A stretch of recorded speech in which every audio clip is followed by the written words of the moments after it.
sadly, lies and conspiracies are starting to become a norm in this country, sometimes about mass shootings, sometimes about Democrats eating babies. Just think that one through. And sometimes about election results. It is the kind of thing that used to be kept in reality check by our institutions. Institutions like the media, which was infiltrated by Alex Jones, and institutions like the courts, the same ones that proved nearly every election lawsuit false, and then today, that court that proved every claim of Jones a lie. And with that, I bring in veteran political analyst Bill Kristol. He's editor at large of The Bulwark. So it's shocking that we're having this conversation about such unbearable drivel that people lap up. But it isn't just about the kids at Newtown. And you know it, and I know it. It's about all of the conspiracy theories out there, Bill. And many of them have to do with politics. Many of them are rooted in some political analysis. And people are really buying into it. And I wonder if today's judgment will even make a whit of difference to those conspiracy theorists. I hope it makes some difference, obviously. And we owe it to those parents for going through incredible pain of bringing this lawsuit and keeping the memories even more vivid than they would otherwise be, and enduring the sight of Alex Jones, to try to bring definitive judgment home to people. But look, I was out and I came back about an hour ago and looked online at Twitter. Conservatives are defending Alex Jones, or at least they're attacking the lawsuit and how unreasonable the judgment is, and it's free speech. Marjorie Taylor Greene said. Representative Sabatini, who's an actual state rep in Florida, said, hey, Alex Jones should be president of the University of Florida, not Ben Sass. I mean, just one after another, really. I'm not, it's hard to shock me these days, I would say, about the Trumpist right, but I didn't quite expect him to become pro-Alex Jones, or at least anti-Alex Jones. But there we are. I mean, and that just makes your point. I mean, how can this be if the leaders of that wing of American conservatism, which is now, sadly, I guess, the dominant one, they're not willing to distance themselves from, let alone full out criticize and repudiate and say how horrible Alex Jones is.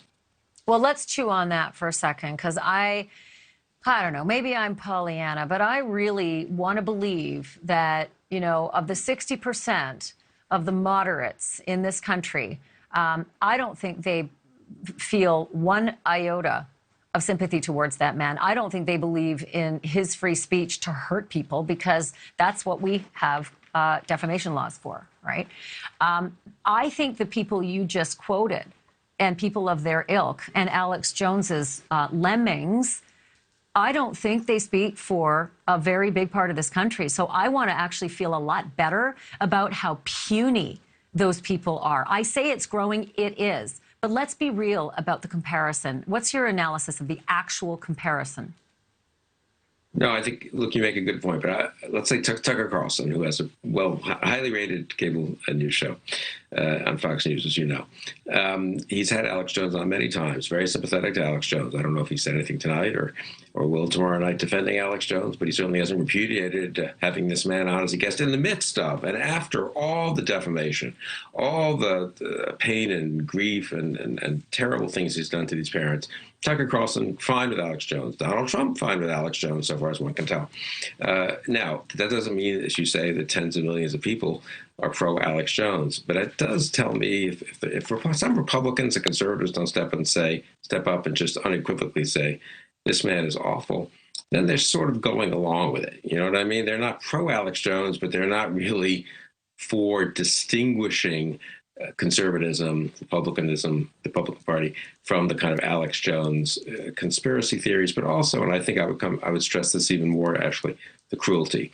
Adam Serwer, the journalist of The Atlantic, wrote that article, "The Cruelty is the Point," and that's been used a lot over the last 4 years since he wrote it. And when I watch and reading those people tonight defending Jones, the cruelty is the point, and it's depressing how many people like the cruelty. I have like 30 seconds left, but I got to ask you this. The American institutions like the courts, they're the final arbiters of truth, right? And so we had it today. We had the final arbiter of truth bring down the gavel on what's right. And yet we have people who just don't trust our institutions now. I understand why. I know where we've been going these last few years, but my question is going ahead to elections. What does this tell you about the potential to deny elections and still have legions of fans of that? It tells me that there are a lot of people out there willing to do it. Hopefully not a majority, hopefully not enough. But, we had January 6th, and look what's happening. Donald Trump is still the leader of the Republican Party. Bill Kristol, can't wait to have you back. You know you're one of my favorites, right? Thank you for watching. Go to newsnationnow.com to find NewsNation on your television provider. And don't forget to click the red subscribe button below to get more of NewsNation's fact-driven, unbiased coverage.